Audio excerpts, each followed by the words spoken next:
Pakistan is also impacted by floods and not really typhoons, but high wind speeds. But this was a new area that we started looking into because one of the best predictable part of climate projections is temperature itself. So we can say very well how much, accurately, how much the temperature will increase.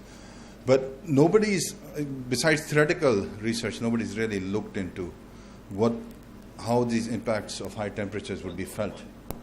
So, sorry, wrong. So Pakistan is pretty much the same scenario, very rapid, unplanned urbanization. Pakistan is the fastest urbanizing South Asian country. It's officially 40% urbanized with the last census, but one of the issues is that besides being very late, that the cities grow faster than the city boundaries. So the rural areas around the cities get dense populations, and then retroactively the city limits are increased. So if you take all the dense settlements around cities, Pakistan's already crossed 50%. It's around 60% urbanized, and that has issues because all of this urbanization around cities is unplanned. There's high heat stress, not as high as some other places in South Asia, but they are pretty close. And there's also differential heat stress. Differential as in, women tend to stay inside and children and older people. So in places where there's medium heat, they seem to be impacted more because men get to go out and, get some fresh air and get some breeze, basically. Whereas in very high temperature cities, what happens is that men get exposed very highly, and then, women and children. So there is that clear difference as we went to different places. The way we planned this study was to, instead of projecting what would happen in 20 years or 25 years with +2, +3, we looked at 3 areas in sort of a transect on different latitudes. And if you look at the cities here, Rawalpindi, Faisalabad, and Multan, the average June temperature in Rawalpindi is 32, in Faisalabad is 34, and Multan is 35.5, which is pretty much as high as it gets in South Asia, maybe another half degree somewhere. And so what we can analyze from here is that what would happen if there were a 2-degree change of temperature. So basically it would be Rawalpindi becoming Faisalabad. And what would happen if we had more than that, up to 4 degrees? So that'll be looking at 3.5 is Rawalpindi becoming a Multan. And so we went to all these cities to see what the heat burden was, or the impact of heat was, or the economic cost of heat was for these places, and how that'll change in the future with the projections. So the average household size is about 7 to 9 people. These are relatively poor. Average income per month is between 15 to 25,000 rupees, which is just $250. And average house, the age of the house, the largest number of houses were about 15 years old. So this represents the current trends in housing in Pakistan and around South Asia also in many ways. The key messages we got was, that the impact of heat is highly critical. It has not been measured, it has not been analyzed enough, but it is one of the biggest impacts that we'll see with climate change. We've been talking about, glacial melt. We've been talking about sea level rise. That's got a lot of attention. This is one area that nobody's looked into, and you'll see why we say that. There's a lot of innovation and investment required because the current designs do not do too much to reduce this heat stress. The other thing is that since most of this happens in rural areas and unplanned areas, educating and empowering builders is very important because the legal channels don't get the construction, the bylaws never get to these areas when they're built. There's more research required, we see from here, and we also need alternatives for cooling because air conditioning is not going to do it. The impact of air conditioning actually may be more than even cars if we try to cool such large populations with it. So we look at how heat impacts people and look at the variables. The red dots are historical, 5 years historical incidents in a couple of hospitals in last 5 years. So we see there's a seasonality here. May, June, July, the heat stroke numbers are consistently going up if you see here. And then we look at the temperature, the climate parameters here. The Tmax is shown in blue, and it doesn't always follow the incidence of heat stroke. We look at Tmin, it follows it a bit better, and that's the red bars. You see they keep on increasing towards the 3rd month. But the one that most closely mimics the pattern of heat stroke is the heat index, which is a combination of humidity and heat. And you see they consistently follow the incidence of heat strokes. So if you want to look at the impact of heat on human body, then we should not be looking at Tmax, which is the usual parameter that people use. We need to concentrate more on the heat index. And we were not able to do all of it, so my analysis is based a lot on the Tmax at this time, but we can do that now. This is the crux of my research is we look at the impact, the economic impact per person of heat. So like I had said, instead of projecting into the future, we just look at these three cities, Rawalpindi, Faisalabad, and Multan.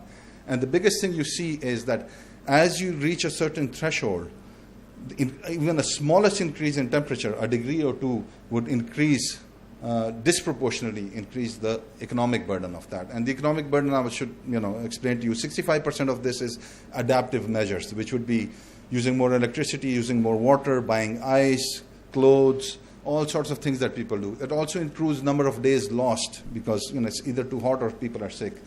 About 14 to 20% is also illnesses, heat-related illnesses, which includes both pre-existing conditions, direct heat strokes, or diseases that are caused, communicable diseases. But they also have a funny pattern because first they increase with heat and humidity, and then beyond a certain heat they can actually decrease.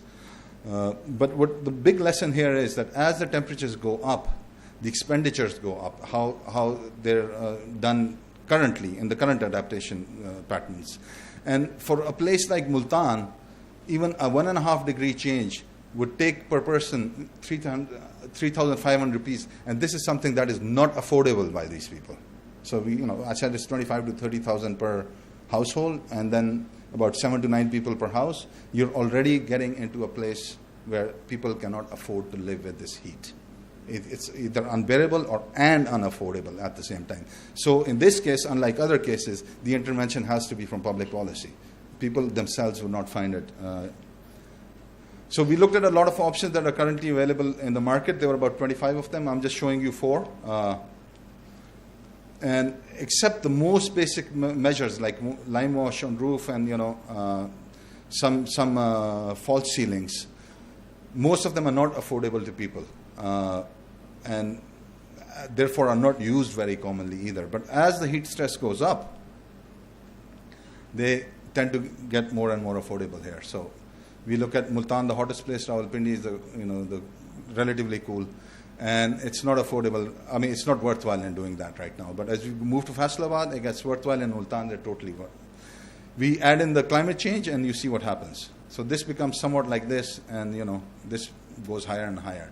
But this is not because these measures are more effective. It's because the heat burden that they reduce is so much that it's worthwhile investing. So it goes up to from 0.1 to about 9 times, and that's the impact of heat on the human body as it's felt here. So what are the implications? The implications are that at a household level there are very few cost-effective technologies available to the poor. The rest of the list that I had can be afforded by richer people, very good for mitigation, very cost-effective for reducing air conditioning, but when it comes to this larger segment, growing segment of our society, they're not usable. What would that mean?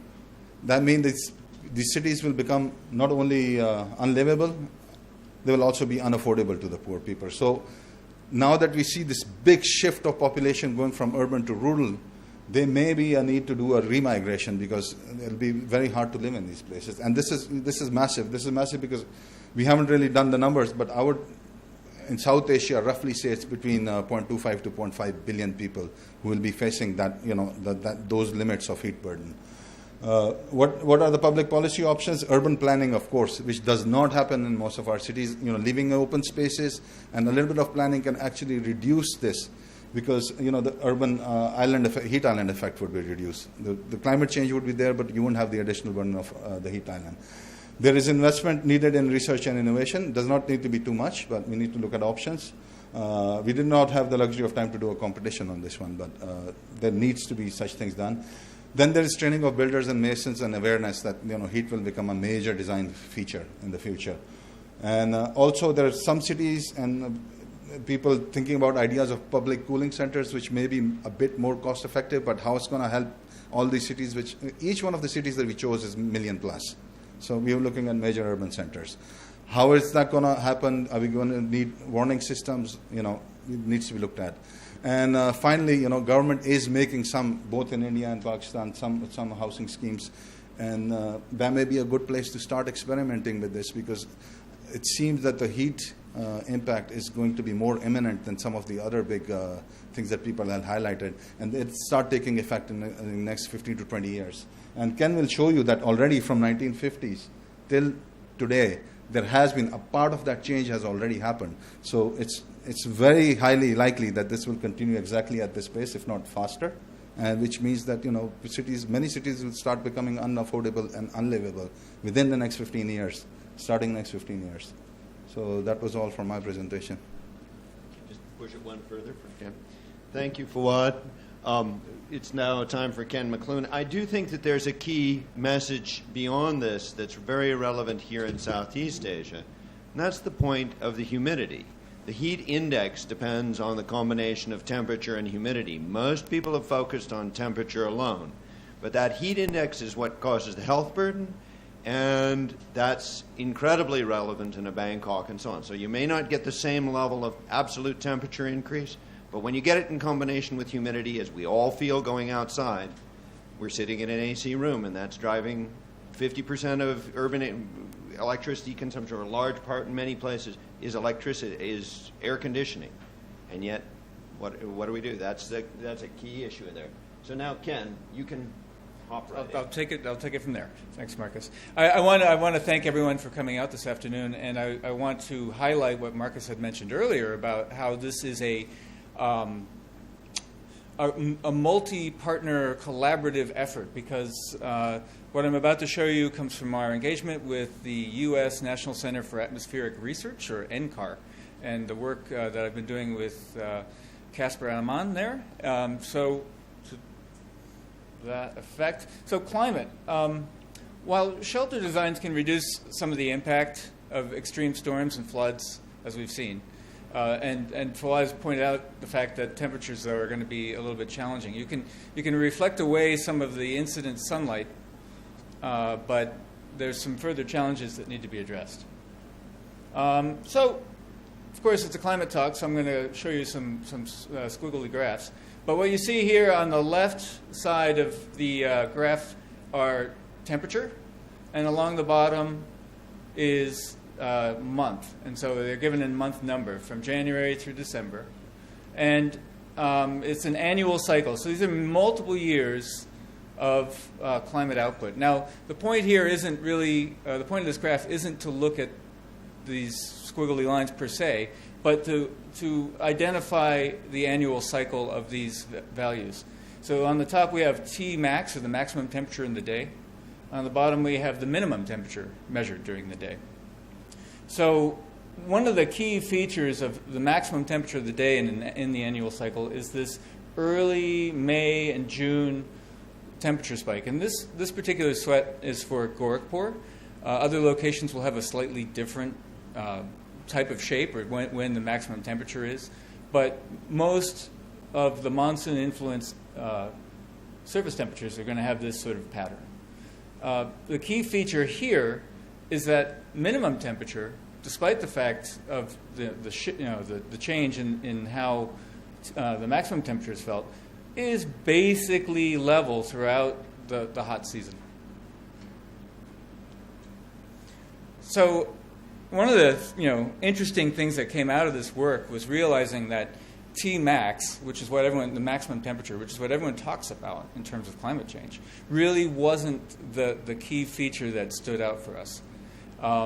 And that the minimum temperature, which is expected to increase more quickly over time with climate change, that the minimum temperature, along with humidity, was a key area that needed some attention and is getting very little. So on this graph, what we see here is sensible heat, the sensible temperature, what the actual measured temperature using a thermometer, versus humidity, relative humidity in percent. And you see here what is called the humidity index, or the heat index. And this is from NOAA, this graph. And you can see that from up to about 29 degrees C, there's no discomfort, no real feel of negative experience. From about 34 to the 30 to 34 C, there's a slight discomfort sensation. So they say. From 35 to 39, though, it becomes more than discomfort. And you can see that there's a limit, that they recommend a limit to the heaviest physical activity. So don't work during the day. And from 46 to 53, just stop. Stop all activities, just rest. So what that shows us in this zone, right around 37, which is body temperature, is that that's a basic threshold. That's a threshold at which the human body can no longer use perspiration to cool itself. And you can see that that band decreases with temperature as the humidity goes up. So I'm going to show a couple of graphs here. This one is for Gorakhpur, and it shows both a climate model output. One is historic values, 1971 through 2000, and the other one's a projection for 2041 through 2060. And we have heat index temperature on the y-axis, and along the x-axis, again, we have the annual cycle, so January through December. And what you can see is here is we've drawn in this 37-degree threshold. Historically, Gorakhpur has hit this threshold and sort of gone between it, just sort of gone a little bit above it, a little bit below it, wiggled between these different values. But the projections show, and that maybe for about a month there, it would exceed that threshold. Projections show that we are going to get an extended 4 or 5 month period substantially above the thresholds. Here's a similar case coming out of Pakistan. This is for Multan. I'm going to have to explain this graph too. This is once again, temperature, and this time, luckily, we've got months written on the bottom. But the bottom curve in each one of these is current, both sensible temperature in this case and heat index temperature at the top, and projected changes in the future. And you can see that Multan, which is known for being very hot, spends a fair amount of time already above the threshold for heat. But that period of time, about 3.5, 4 months, is going to extend an additional several months. And this is what really was shocking for me coming out of this work. It was mind-blowing. Okay, these are terms that climate scientists don't generally use. Just how shocking this was. So in the 1950s, 60s, this is for Gorakhpur again, and this is time of year. This is December through January, and this is the years on the bottom. In the 1950s and 60s, there was about 4 months a year where the threshold temperature was regularly exceeded with sporadic breaks between them. So you'd get a number of days where you could have physical recovery from the heat. That is gone. That today has expanded. So from 4 months, we have about 5.5 months now, maybe 6. But pretty soon, we're going to come to an unprecedented time with no experience, which is nearly continuous exposure, day and night, to temperatures above 37 degrees C, heat index temperatures above 37 degrees C.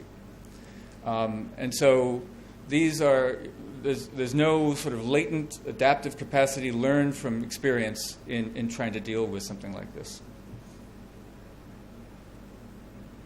And you can see that about 2023, that it starts growing to,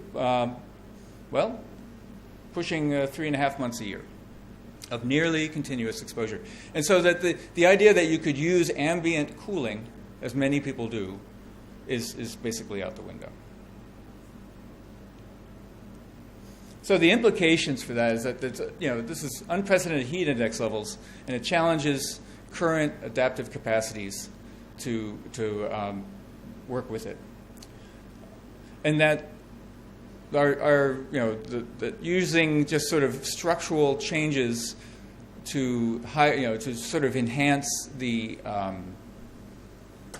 ambient cooling won't work in a case like that. So that we're going to need some innovative responses like urban design, and I'm not sure, when Feng pointed out the fact that in the case of their village, they had made many different changes to the road structure so that it would help break down the wind from the typhoon. So are there similar ways to structure a neighborhood where you can reduce some of these temperature impacts? And I should note that these temperatures actually don't come from urban cores. They come from the airports around them, which are generally a little cooler. All right. That we need to look, I really like that photo. We need to look at what sort of structural materials are needed. So if you think about like rooftops now, a lot of new homes are built with concrete rooftops. But that concrete absorbs the heat during the day and it radiates out all night. And then, innovative response needed for social organization. Would cooling centers work? How would that look? This new world, this undiscovered place that we're venturing into. What innovative responses do we need? And so I want to sort of finish that with this photo from Atta, I said Pakistan, and with these words that from the document that we produced, which is that lengthy periods of high nighttime temperatures, particularly with high humidity, are some of the most dangerous periods for human health. Such periods will increase substantially for many locations in South Asia in the future. Thanks. Thank you, Ken. So I'm going to do a quick wrap up here and then invite Ashvin up. First thing I'd like to say is that for those of you who are interested in this, we have a summary report out there that contains the core things behind this. We can provide access to the original data and things like that, the basics. And we have the case studies for Vietnam and for India that are produced and available there as well. The case study for Pakistan will be finalized in the near future. The things that I feel about this, if I look at this as a whole, is that there's a really mixed message. There's a big solution space where you can envision solutions around a lot of the impacts that are talked about, around the physical buildings, the floods, the storms. You have a really hard time if you get typhoons that are going up above a 1 or a 2 in terms of just physical structures. But with what we're looking at as impacts, there are solutions out there. They may not be widely adopted yet. There may be questions of access. There may be real questions about how the most poor can access those. But at least you can see where those solutions lie. And then we have what I'd call a problem space around a lot of the temperature. And it's particularly this minimum temperature issue.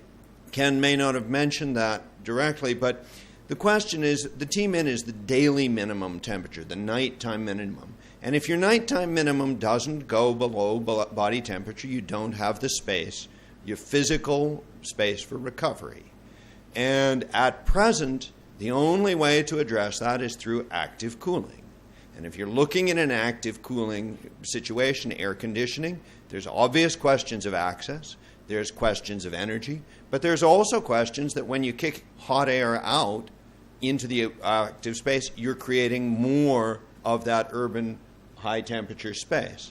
So there is a real need for innovation. I think the floods and the storm things show that innovation can happen and that it is possible to build off what local people already do, traditional practices, tweak those, and that's already happening. You can see it. People have the space to do it. You see people raising houses. It's an old traditional technique. There are tweaks on that make it better. But the question of that urban temperature central piece that's coming out of these activities and that you can already see in the changing temperature and humidity, it's directly relevant, and it's not just a India desert area. This is about high humidity areas as much as it is about high temperature areas. And high humidity is Vietnam, it's Thailand, it's these other areas as well. And that temperature minima piece, I think, has not been looked at in a serious way and is probably one of the biggest challenges for urban areas that we can think of. So, on that mixed message, I would like to invite Ashvin up to make his commentary. And MC, I'll sit here, yeah.